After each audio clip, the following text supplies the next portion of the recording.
Tere Miia! Tere Margus! Mis tõi sind haridusteaduste juurde ja kuidas kõik alguse sai? Kõik sai alguse astumisest Tartu Ülikooli keemiaosakonda. Soovisin saada keemikuks.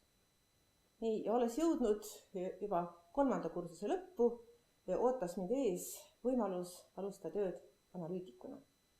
Ja ma mäletan talvist päeva, kui üks aasta vanem kursekaaslane, mitte kursekaaslane, vaid keemiaosakonna kaaslane, jooksis trepist alla ja ütles: Miia, tule, ma näitan sulle, kui põnevalt õpilased vastavad. Neil on sellised väärarusaamad, et naera katki. Ja ma läksin ja ma vaatasin, kuidas need lapsed olid temale vastanud tema diplomitöös.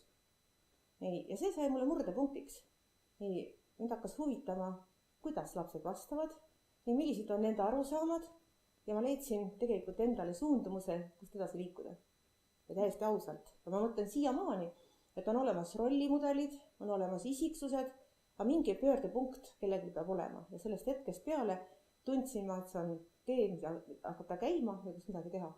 Kas võib öelda, et sellest ajast oled siis haridusteadlane? Soovisin saada haridusteadlaseks, ja sellest järgnes diplomitöö. Ja diplomitööd hakkasin tegema koheselt pärast seda hetke, võib-olla isegi 2 nädalat hiljem, varem, kui ma oleks pidanud seda tegema hakkama.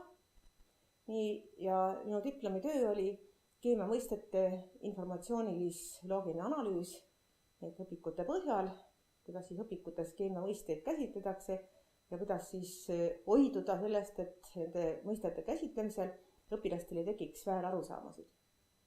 Ja kui sa küsisid, et kuna must sai teadlane, siis ma tundsin, et minust oli saanud teadlane, kui ma sain Eestis üliõpilastööde konkursil 1. koha, kui ma sain üleilmsel konkursil 1. koha ja muidugi minu tunded ja minu enesehinnang oli laes, kui aastal 1977 kutsuti mind Moskvasse, toonasesse Pedagoogikaakadeemiasse ja mulle akadeemia president ulatas üle Ušinski medali. Neid anti välja liidus 3. Üks on minu käes. Palju õnne, väga uhke. Kuidas edasi läks? Millised on sellised suuremad teetähised sinu pikas karjääris olnud? Nii, edasi jäin ülikooli juurde, õpetasin natuke keemiat, anorgaanilist keemiat, üritasin teha teadustööd, aga minu lähikolleeg ja juhendaja ja ka tookord kateedri juhatajana töötav professor Vello Past, nemad ütlesid mulle, et kui sa tahad hariduses midagi teha, siis Miia pead sa minema kooli. Ja ma alustasin ka koolis õpetajatööd paralleelselt sellega, mis ma tegin ülikoolis. Ja kokku õnnestus mu koguda ülikooli kõrvalt töötamist õpetajana väikeste vaheaegadega 23 aastat. Et ma ütleks, minu järgmine etapp oli töötamine koolis, kasvamine koos õpilastega, mõistmine, kuidas ja kui raske on teha õpilastele midagi selgeks.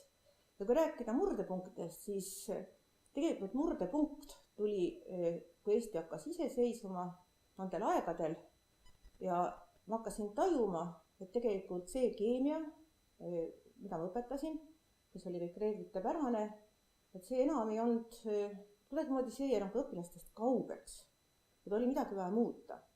Ja siis Tartu 5. koolis, kus ma töötasin, muutsime me keemia eriklassi suunda natuke ja nimetasime ta sotsiaalökoloogia klassiks, et tuues sisse eluga seotud ja ökoloogilisi aspekte ja viisime need keemiaklassi õpilased ka välja loodusesse, testima kaevude vett ja intervjueerima inimesi. Et ma ütleks, et see oli nagu murdepunkt selles mõttes, et ma hakkasin tajuma, et loodusaine õpetamisel on ka muid aspekte kui ainult ainealane sisu.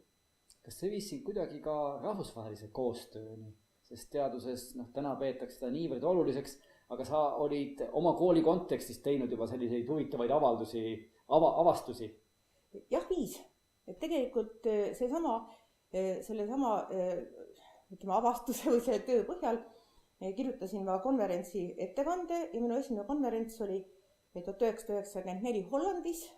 See oli IOSTI konverents, kuhu mind kutsuti.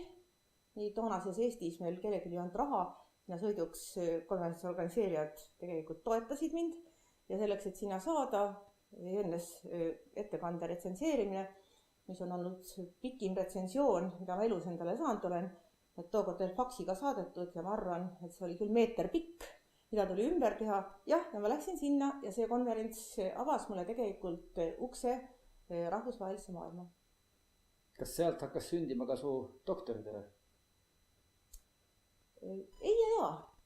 Tegelikult, kui öelda jaa, siis mõtted said kinnitust. Ja seal loodud tutvuste kaudu hakkasime tegema koos rahvusvahelisi workshoppe, seminari eesti keeles.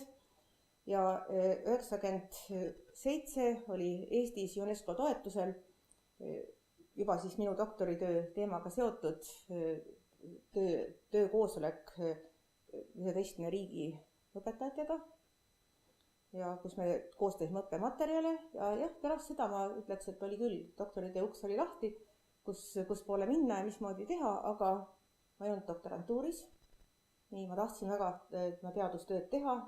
Need ajad olid veel natuke teistmoodi. Käisin pedagoogika osakonnas doktoriõppe aineid tegemas, aga ma ei olnud doktorant.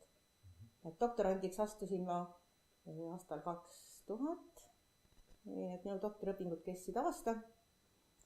Sest see oli aeg siis, kui sai valmis ka doktoriõppe kava ja siis ma sain ka 2001 oma doktoritöö ära kaitstud. Ja umbes sellest ajast või natukene varem on meil ka külalisprofessor Jack Holbrook tööl. Jah, tema ülesandeks oli luua see loodusteadusliku hariduse doktoriõppe kava, mis tookord ei olnud küll nimetatud loodusteaduslik haridus, vaid bioloogia ja maateaduste haridus, sest teaduskondade vahel ei suudetud jõuda kokkuleppele, mis on loodusteaduslik haridus. Nii et minu teaduskraad on bioloogia ja maateaduste haridus, aga ma olen ise keemik.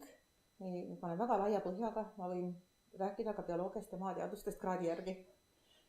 Millised suuremad teetähised on nüüd pärast 2001. aastat sinu teadustöös olnud?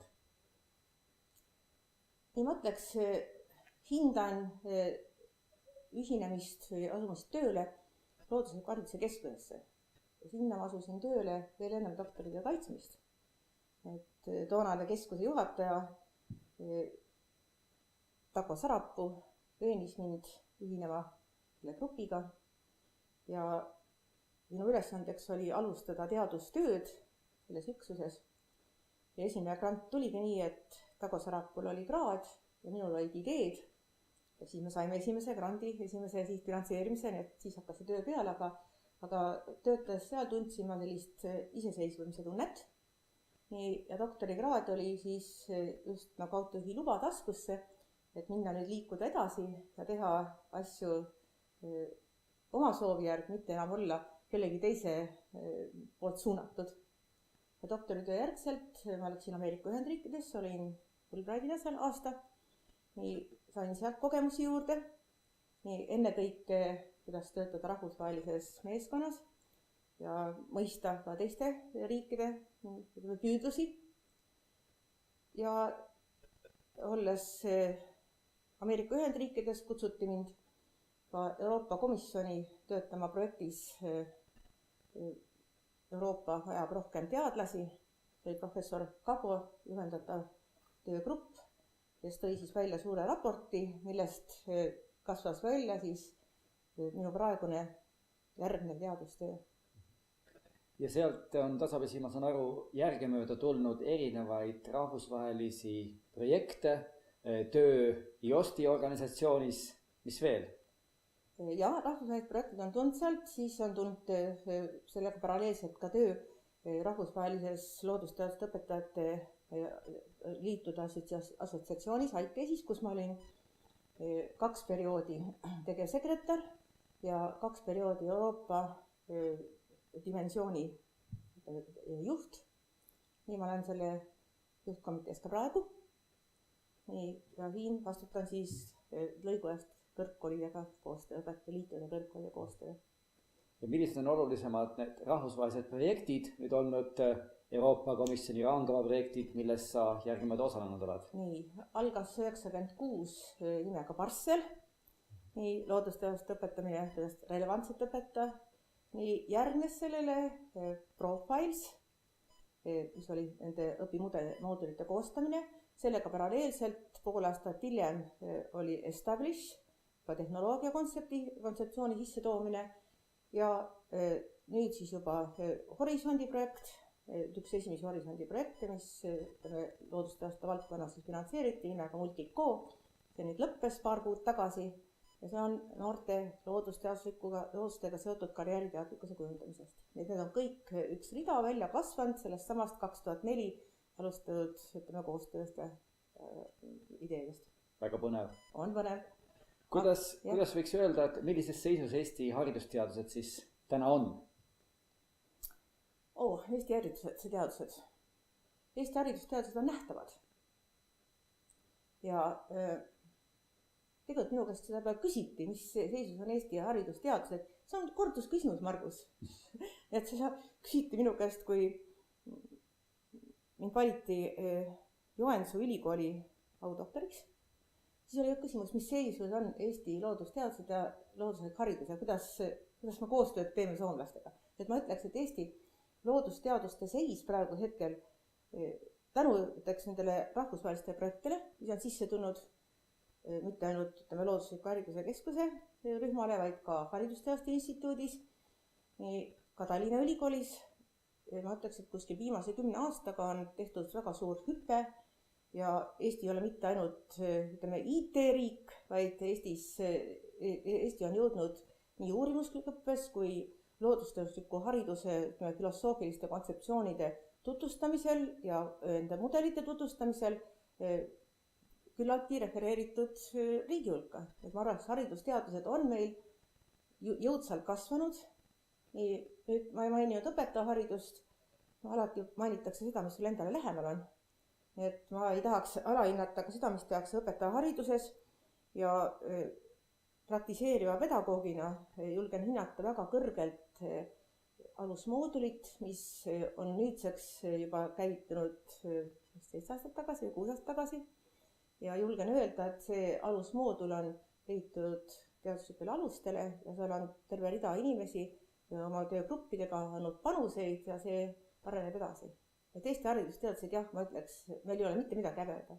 Väga tore. Siit ongi hea küsida lõpetuseks, et kuhu edasi võiks liikuda või kuidas sa näed, et võiks haridusteadused üldse milliseid probleeme edaspidi rohkem käsitleda või meie Tartu Ülikooli haridusteadlased, millele peaks rohkem tähelepanu pöörama?